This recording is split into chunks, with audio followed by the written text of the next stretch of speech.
Hello, hello. Welcome to week 2 online. I wanted to talk a little bit today about a few things. First off, I wanted to talk about different reading strategies. How you can read in a way where you're analyzing the rhetoric in text. This week we're going to be focusing on pieces of short literature and narratives. And then I also wanted to give an overview of essay number 1. So for each essay in general, you can expect that we'll have activities and workshops about thesis statements, structure, intro and conclusion, student examples, rubrics and really detailed instructions for each essay. And I have pretty high standards, but there's also lots of chances to revise and improve your score. The first essay is a literary analysis. What does that mean? It means you're going to be analyzing a piece of literature. So text can be interpreted in many different ways and mean many things to different people. Your job as a student is to decide what you think the central meaning of a text is and explain that for the reader. So you can think about your reader as being me and your classmates. Your thesis statement will explain your analysis or interpretation of the author's message. And in the rest of your essay, you're going to be including quotes and paraphrases, which will be the textual evidence to support your interpretation. So for the first essay, you have a couple of choices. You can pick one of the texts that we've been focusing on this week. Second option, you can find a common thread or theme in the two texts and explore the connection between them. In this essay, you're going to be analyzing both the message and the rhetoric, and you're comparing and contrasting the text if you're writing about two texts. So, analyzing the message is thinking about the central meaning, and we're also going to be talking about how to analyze the rhetoric, and we'll do an example today. Your essay will be 4 to 5 pages double-spaced. So, to give an example of how to analyze the rhetoric in a text, what we're going to do is listen to Jamaica Kincaid, an author, read a short piece called Girl, and then we'll talk about looking at the message, and then separately we'll talk about looking at the rhetoric. So go ahead and watch this video. It's going to be linked right below, and I'm also going to play it here. It's called Girl, and it goes like this. Wash the white clothes on Monday and put them on the stone heap. Wash the color clothes on Tuesday and put them on the clothesline to dry. Don't walk barehead in the hot sun. Cook pumpkin fritters in very hot, sweet oil. Soak your little cloths right after you take them off. When buying cotton to make yourself a nice blouse, be sure that it doesn't have gum on it, because that way it won't hold up well after a wash. Soak saltfish overnight before you cook it. Is it true that you sing Benna in Sunday school? Always eat your food in such a way that it won't turn someone else's stomach. On Sundays, try to walk like a lady and not like the slut you are so bent on becoming. Don't sing Benna in Sunday school. You mustn't speak to wharf rat boys, not even to give directions. Don't eat fruits on the street. Flies will follow you. But I don't sing Benna on Sundays at all, and never in Sunday school. This is how to sew on a button. This is how to make a buttonhole for the button you have just sewed on. This is how to hem a dress when you see the hem coming down, and so to prevent yourself from looking like the slut I know you are so bent on becoming. This is how you iron your father's khaki shirt so that it doesn't have a crease. This is how you iron your father's khaki pants so that they don't have a crease. This is how you grow okra far from the house, because okra tree harbors red ants. When you are growing dasheen, make sure it gets plenty of water, or else it makes your throat itch when you are eating it. This is how you sweep a corner. This is how you sweep a whole house. This is how you sweep a yard. This is how you smile to someone you don't like too much. This is how you smile to someone you don't like at all. This is how you smile to someone you like completely. This is how you set a table for tea. This is how you set a table for dinner. This is how you set a table for dinner with an important guest. This is how you set a table for lunch. This is how you set a table for breakfast. This is how to behave in the presence of men who don't know you very well, and this way they won't recognize immediately the slut I have warned you against becoming. Be sure to wash every day, even if it is with your own spit. Don't squat down to play marbles. You are not a boy, you know. Don't pick people's flowers. You might catch something. Don't throw stones at blackbirds because it might not be a blackbird at all. This is how to make a bread pudding. This is how to make dukuna. This is how to make pepper pot. This is how to make a good medicine for a cold. This is how to make a good medicine to throw away a child before it even becomes a child. This is how to catch a fish. This is how to throw back a fish you don't like.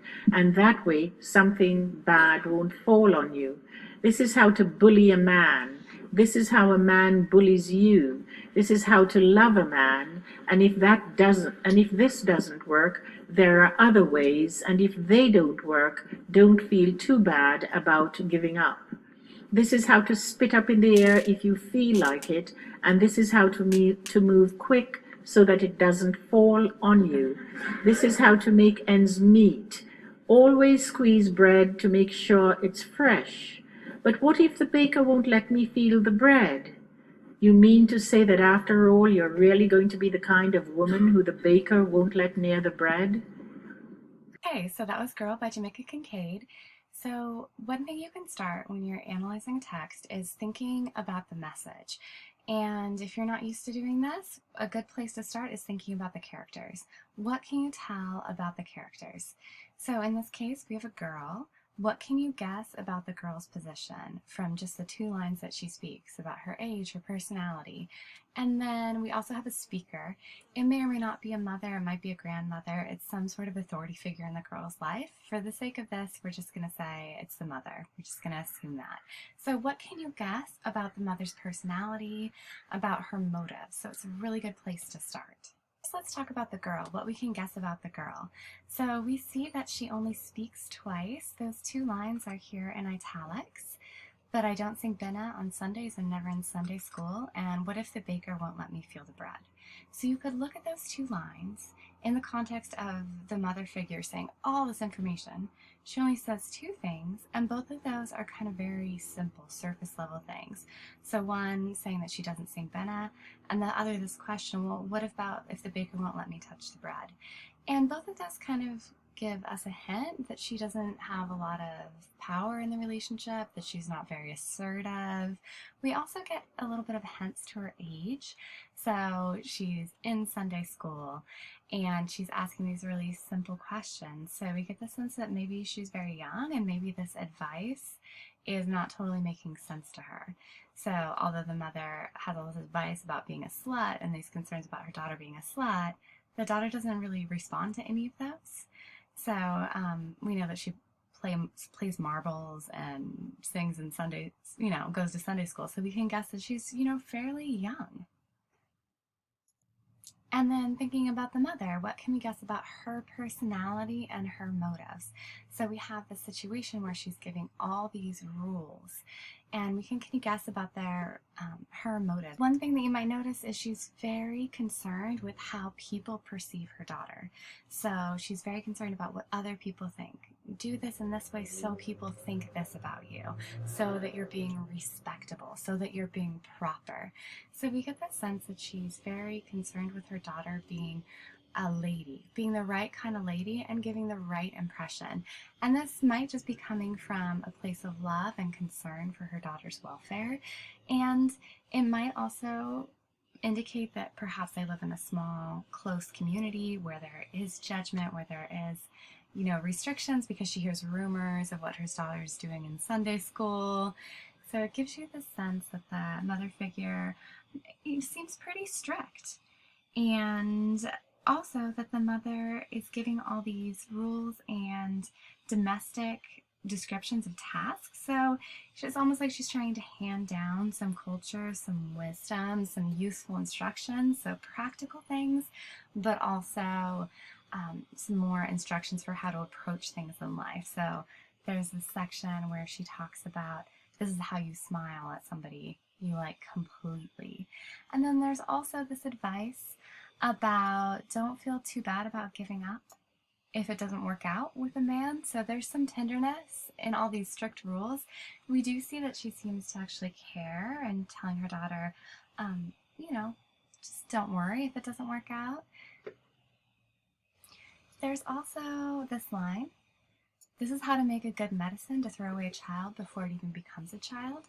So passing down some like womanly knowledge, womanly advice, some heavier topics, and some more simple, practical how-to topics as well. So if you were to be writing your essay on this text, there's not one right answer that I'm looking for in terms of analyzing the characters, but your answer does need to be supported by evidence from the text. So as long as you can pull some lines, specific quotes that support the way you're reading it, that's fine. There's not just one way to interpret it. And then next thing you would do is look at themes. So after you've looked at characters, you can look at themes. The theme is the main subject or topic or recurring idea. In this case, some of the themes that I've pulled out is the complicated relationship between mothers and daughters and the role of women. So you might think about the author's message here. What do you think the author's message is about the relationship between the speaker and the mother, or mothers and daughters in general? And then what do you think the author is suggesting about the role of women? So with all this list, all this rules, what does that say about the role of women?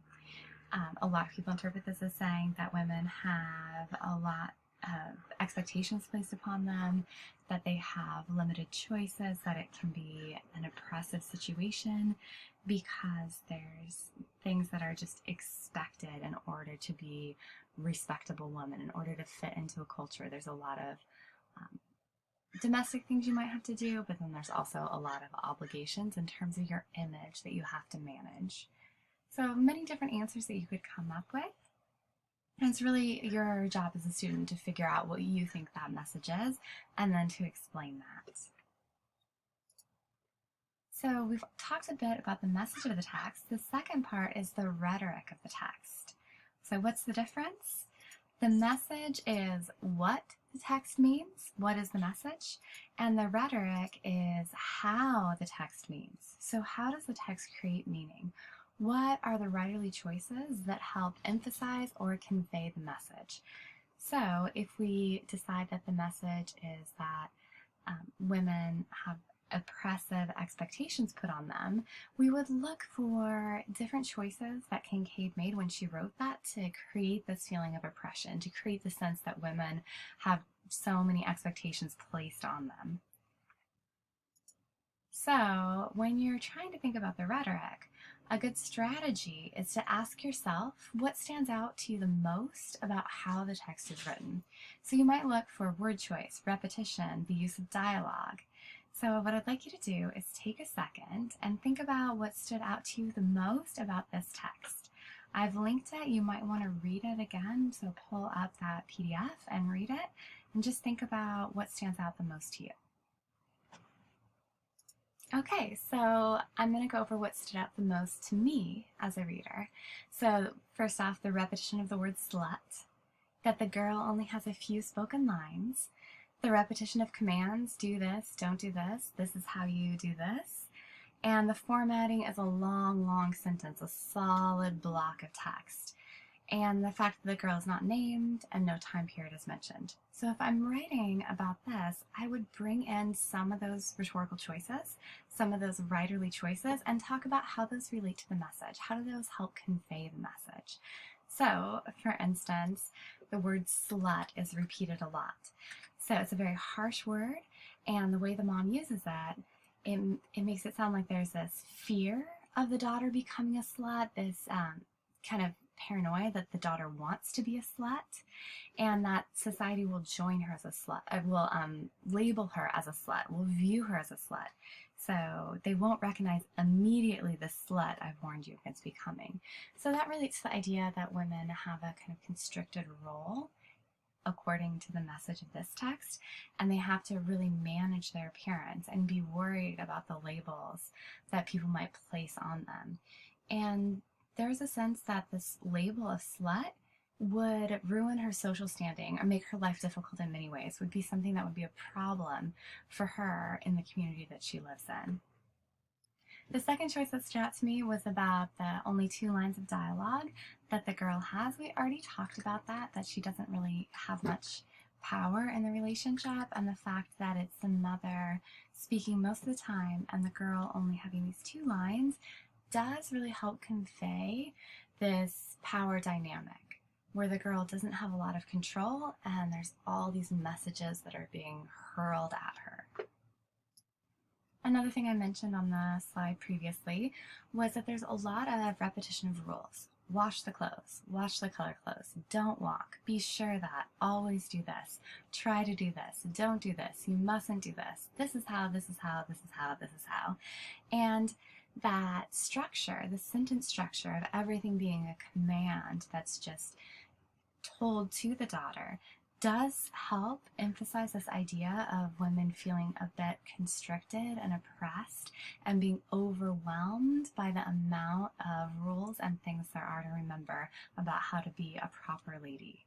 So it really connects to that message. It helps reinforce that message. Another thing that I mentioned is that this text is formatted as a one long block. So this is the original formatting that it was published in. So we can see that there is a ton of semicolons. It's just one complete continuous block of text. And a lot of readers interpret that as helping to convey how overwhelming it is for the girl, to really convey that sense of oppression, of being overwhelmed, of it being too much, and not really a dialogue, not a negotiation, but just all this stuff that's placed onto her. And then lastly, the title is Girl, and it's fairly atypical to read something where the characters don't have names. So the girl is just Girl. We don't have a specific name, any details about her appearance. There's no time period really mentioned. We know when it was published, but we don't know when it's happening. And a lot of people think that conveys that idea that this is kind of a universal message, that it's not just one individual who's receiving this message, but it's kind of a broader thing that women experience or that young girls experience. So by not giving the characters specific names, it universalizes the message. So if you were writing about this particular text, you might not mention all of these writerly choices, all of these rhetorical choices. You might choose just a few to include in your essay, but it is something that you can talk about. So in addition to providing quotes as evidence for what you think the message is, you can comment on how the text is written, on the writerly choices. I hope that gave you a good overview of what your first essay is going to look like and what I mean by analyzing the rhetoric. And there will be a couple more activities after this one.